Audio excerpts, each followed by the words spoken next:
દીકરી વાલનો દરિયો છે.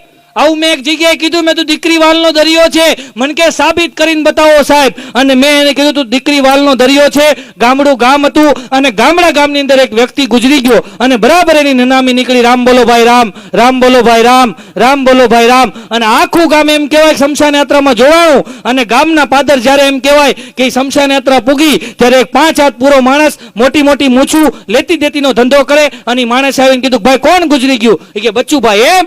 મારે એની પાસે 10 લાખ રૂપિયા લેવાના છે. ક્યાં છે એના દીકરા? એ કે આઈ રહ્યા એના દીકરા. એટલે બચ્ચુભાઈ ના દીકરાને બોલાવ્યા કે ભાઈ તારા બાપ પાસેથી મારે 10 લાખ રૂપિયા લેવાના છે, બોલો તમે આપી દેશો? એટલે ચારેય દીકરાએ કીધું ભાઈ અમને હું ખબર અમારા બાપાએ ક્યારે લીધા હોય, અને અમે તો અલગ રહી છીએ ને એકચ્યુઅલી અમને તો કઈ ખબર હોય નહીં, મારા બાપાનો વહીવટ અલગ હતો ને. ચારેય દીકરા એમ કે રોદડા રોવા માંડ્યા. કોઈ દીકરાએ આ ન પાડી. આ માણસ માથા ભારે હતો, એને કીધું કઈ નનામી નીચે મૂકી દો, જ્યાં સુધી 10 લાખ રૂપિયા નહીં આપો ને ત્યાં સુધી દેન ક્રિયા નહીં કરવા દઉં. અને ગામનો માથા ભારે માણા ભાઈ, અને બરાબર આખા ગામે નનામી નીચે મૂકી દીધી. ગામનું માણા બધું વિખાઈ ગયું અને વાત વાયુ વેગે પ્રસરતી એ મરનારની 2 દીકરી ખબર કાઢવા આવી હતી અને એના કોઈ જઈને કાને વાત નાખી કે તારા બાપની નનામી ગામના પાદરમાં પડી છે, માથા ભારે માણા આવ્યો છે ને 10 લાખ રૂપિયા માંગે છે. અને ત્યારે 2 દીકરી ઊભી થઈ, પોતાના રૂમમાં ગઈ, સુટકેસ ખોલીને અંદરથી જેટલો એનો દાગીનો હતો એ બધો કાઢી, એક એમ કે રૂમાલમાં પોટલી વાળી અને ગામના પાદરમાં આવીને કીધું કાકા મારા બાપુજીએ તમારી પાસે 10 લાખ રૂપિયા લીધા છે ને,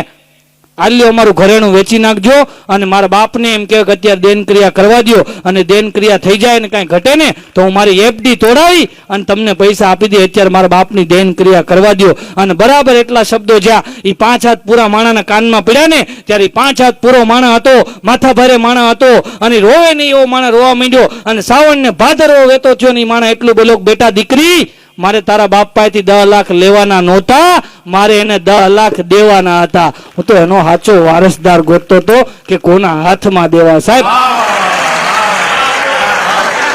આ ત્યાગ હોય છે દીકરીનો. એટલે દીકરી વાલનો દરિયો મેં એક જગ્યાએ 5 વાર કીધું, મેં દીકરી વાલનો દરિયો, દીકરી વાલનો દરિયો. એક દાદા ઉભા થયા, મને કે દીકરા હું લોખંડનો હરિયો છે? ના ભાઈ ના, એવું નથી. દીકરી દીકરો 2 સમાન જ છે સાહેબ. હા જો તમે છોકરાને હમણાં બધા રિઝલ્ટ આવશે, બધા ભણ્યા ને અત્યારે છોકરા બધા પરીક્ષા દીધી. જો છોકરાને સારું રિઝલ્ટ આવે, 98% આવે, 99% આવે તો આ બેનો શું કે ખબર, અમારા ચિંટુ તો એના મોસાળ ઉપર ગયો છે, અમારે ત્યાં બધા જ ભણેલા, મારા ભાઈ ભણેલો, મારા બાપા ભણેલા, મારી બેન ભણેલી.